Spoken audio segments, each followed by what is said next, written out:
Que se passerait-il si je vous disais que les restes des personnages les plus importants de la Bible peuvent encore être visités aujourd'hui? De la tête du prophète Jean-Baptiste jusqu'au haut de l'apôtre Paul, leurs tombes réelles existent et sont ouvertes au monde. Restez jusqu'à la fin, car ce que je révélerai changera jamais la façon dont vous voyez l'histoire biblique. 5. Les restes de Jacques le Majeur. Acte 12. 3. Et comme il l'avait fait mourir l'épée, voyant que cela plaisait aux Juifs, il se mit aussi à heurter Pierre. Jacques, le fils du tonnerre, l'un des disciples les plus proches de Jésus, fut le premier des apôtres à verser son sang pour l'Évangile. Exécuté Jérusalem sur ordre d'Hérode, son histoire semblait s'arrêter, elle. Mais ce qui se passa ensuite défie toute explication humaine. Selon la tradition la plus ancienne, après son martyre, ses disciples recueillirent son corps et l'embarquèrent pour un voyage qui traverserait mers et cycles. De manière inexplicable, la barque sans gouvernail ni voile traversa la Méditerranée et arriva jusque la lointaine est de Galice, dans le nord-ouest de l'Espagne. Elle, dans une forêt couverte de mistres et de brume, ils enterrent ses restes. Des siècles plus tard, au bout de ce cycle, un ermite guidé par des lumières célestes redécouvrit la tombe oubliée. C'est ainsi qu'est né l'un des lieux les plus sacrés de la chrétienté, Saint-Jacques de Compostelle, destination finale du Saint-Jacques. Une route de pèlerinage que l'on parcourt encore aujourd'hui. Millions de personnes cherchant un but, le pardon et la foi. Au fil du temps, rois, paysans et Madame Sceptique ont parcouru ces sentiers, laissant derrière eux des histoires de transformation, de miracles et de rédemption. Et comment pouvez-vous le voir aujourd'hui? Sous le majestueux autel de la cathédrale de Saint-Jacques reposent ces reliques. Vous pouvez marcher dans les anciennes rues de Compostelle, vous agenouiller devant sa tombe et sentir le poids silencieux de cycles de dévotion. Elle, l'écho des pas des pleurins, résonne encore entre les murs de pierre. Mais si vous pensez que cela est impressionnant, ce qui vient défie toute logique humaine. 4. Les restes de Marie-Madeleine, première témoin. Jean 20, 15, Jésus lui dit « Femme, pourquoi pleures-tu? Qui cherches-tu » Elle, pensant que c'était le jardinier, lui répondit « Seigneur, si c'est toi qui l'as emporté, dis-moi, où tu l'as mis ?» Marie fut la première à voir le ressuscité, alors que d'autres disciples craignaient encore dans l'obscurité. Marie-Madeleine fut celle qui entendit son nom dans la voix de Jésus.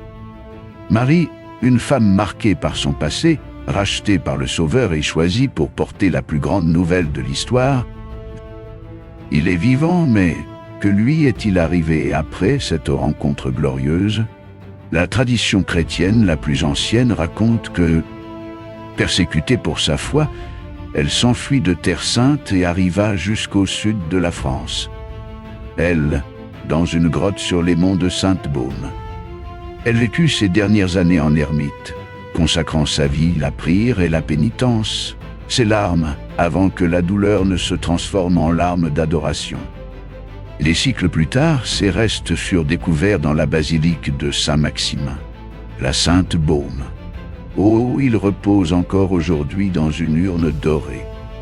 Mais ce qui fut le plus marquant, c'est qu'en 2017, une analyse au carbone 14 confirma ce que la tradition racontait. Les restes appartiennent à une femme juive du premier siècle, faisant ainsi coïncider histoire, foi et science en un Madame Point. Et comment pouvez-vous la visiter aujourd'hui? Il vous suffit de vous rendre dans la région de Provence, dans le sud de la France. Elle, vous pourrez parcourir le sentier jusqu'à la grotte. Oh, elle priait et vous agenouillez devant son reliquaire dans la basilique. Puis, mais si cela vous touche, ce que vous découvrirez maintenant changera jamais votre faim de voir l'histoire. 3. Les restes de Saint-Pierre, les ossements sous la basilique la plus célèbre du monde, Matthieu 16, 18, et moi. Je te dis que tu es Pierre, et que sur cette pierre je bâtirai mon église, et que les portes de l'enfer ne prévaudront pas contre elle. Simon, le pécheur impulsif devenu apôtre, fut appelée par Jésus la pierre sur laquelle l'Église serait édifiée. Mais cette pierre ne fut pas seulement spirituelle. Elle fut aussi littérale, car sous la terre où s'élève aujourd'hui la majestueuse basilique Saint-Pierre, au Vatican, reposent les ossements du premier chef chrétien. La tradition raconte que Pierre mourut Rome, crucifié la tête en bas, car il ne se considérait pas digne de mourir comme son maître. Ses restes furent enterrés dans la modeste nécropole du Vatican, un cimetière la périphérie de la ville impériale, pendant des siècles. Sa tombe est restée cachée sous des couches d'histoire et d'oubli, tandis que le christianisme grandissait silencieusement sur son sacrifice. Au XXe siècle, lors de fouilles ordonnées par le pape Pie XI, des archéologues découvrirent une tombe marquée des mots Petro Only. Pierre est ici l'intérieur, enveloppé dans des tissus pourpres brodés de fils d'or. Il trouve des restes humains que la science, la tradition et la foi attribuent Pierre. Étaient les os d'un vieillard du premier siècle enterré avec honneur. Aujourd'hui, quiconque marche sur les marbres du Vatican peut descendre aux grottes Vaticanes et elle, dans le silence de la crypte, se trouvait face la tombe de celui qui a renié 3 fois, mais qui fut ensuite fidèle jusqu'à la fin, un lieu où le pouvoir terrestre et la foi éternelle convergent. Et toi, oserais-tu fouler le Madame Sol? Oh, repose l'ami le plus impulsif du Christ.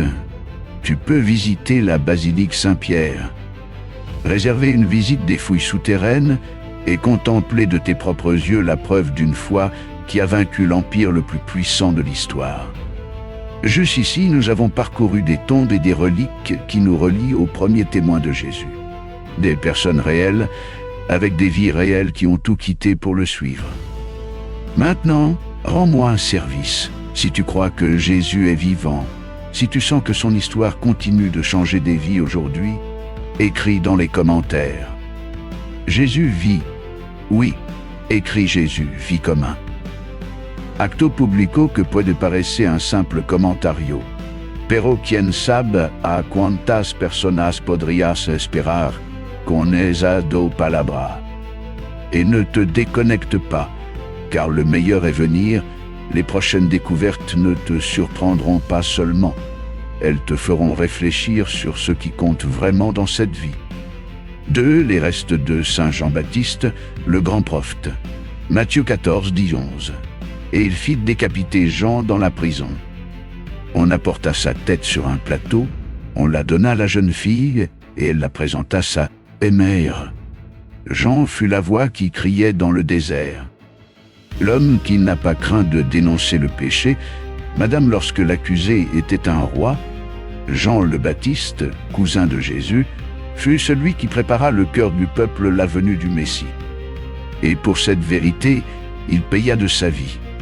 L'histoire biblique est claire et brutale, emprisonné pour avoir dénoncé le péché d'Hérode Antipas. Jean fut décapité à la demande d'Hérodiade et de sa fille Salomé. Sa tête, selon l'Évangile, fut présentée sur un plateau comme un grotesque trophée de haine et d'injustice. Mais que s'est-il passé ensuite avec son corps? Selon d'anciens récits chrétiens, les disciples de Jean recueillirent ses restes et les enterrent Sébaste dans l'actuelle Cisjordanie. Cependant, au fil des siècles, ces reliques commencent à se disperser à travers le monde chrétien. Aujourd'hui, les lieux où sont conservés des restes attribués Jean le Baptiste se comptent par dizaines. La relique la plus célèbre est sa supposée être conservée dans la grande mosquée de Damasco, Syrie, aux musulmans et chrétiens, l'avèrent comme celle d'un prophète saint. Le visage de Jean repose derrière un reliquaire doré au milieu de l'un des lieux de prière continue les plus anciens du monde. Tu peux également visiter des fragments osseux qui lui sont attribués dans la cathédrale d'Amiens, en France, et au Monténégro, où une autre église affirme garder ses restes. Imagine-le un instant, l'homme qui a baptisé Jésus, dont les mains tremblaient en voyant l'agneau de Dieu s'approcher de lui. Trouve son repos final dans des lieux où l'Orient et l'Occident s'agenouille encore aujourd'hui devant sa mémoire. Aimerais-tu le voir? Tu peux parcourir la mosquée des Omeyyades Damas, un joyau architectural, et elle, face la chapelle intérieure, observer l'endroit où l'on dit que repose la tête de celui qui n'a pas craint les rois pour proclamer la vérité. Mais si cela t'émerveille, ce que tu découvriras dans le chapitre suivant te mènera directement au cœur du christianisme. 1. Les restes de Saint Paul, l'apôtre qui a changé le monde.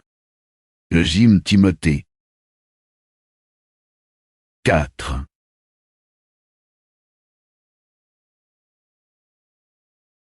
« 7. J'ai combattu le bon combat, j'ai achevé la course, j'ai gardé la foi. Saül de Tarse, persécuteur des chrétiens. Témoin de la mort d'Étienne, et pourtant, l'homme que Jésus choisit sur le chemin de Damas pour changer l'histoire jamais. Après sa conversion, Paul parcourut villes, mers et prisons, portant l'Évangile aux confins de l'Empire romain. Il fonda des églises, écrivit des lettres qui nous parlent encore aujourd'hui et prêcha. Jusqu'au dernier souffle, sa fin fut aussi marquante que sa vie. Selon la tradition chrétienne, Paul fut arrêté et emmené Rome. Oh, il fut condamné mort. En tant que citoyen romain, il ne mourut pas crucifié, mais décapité vers l'an 67 après Jésus-Christ. Le lieu de son exécution se trouvait sur la voie Ostienne, en périphérie de la ville impériale, mais que devint son corps? Après son martyre, les chrétiens recueillirent son corps et l'ensevelirent en secret, le protégeant de la profanation. Plusieurs siècles plus tard, une des basiliques les plus impressionnantes du monde chrétien fut érigée sur sa tombe, la basilique Saint-Paul hors les murs. En 2006, des archéologues du Vatican effectuèrent des fouilles sous l'autel principal de la basilique. Ce qu'ils découvrirent laissa le monde sans voix.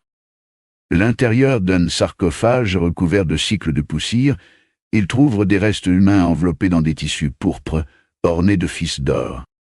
Le madame type d'honneur funéraire avec lequel Pierre avait été enterré, l'analyse au carbone, 14 confirma qu'il s'appartenait à un homme du 1er siècle.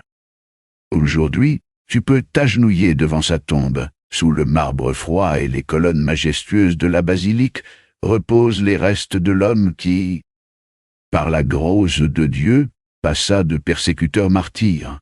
Elle, le silence semble parler, et si tu écoutes avec le cœur ouvert, son message résonne encore. Je puis tout en Christ qui me fortifie.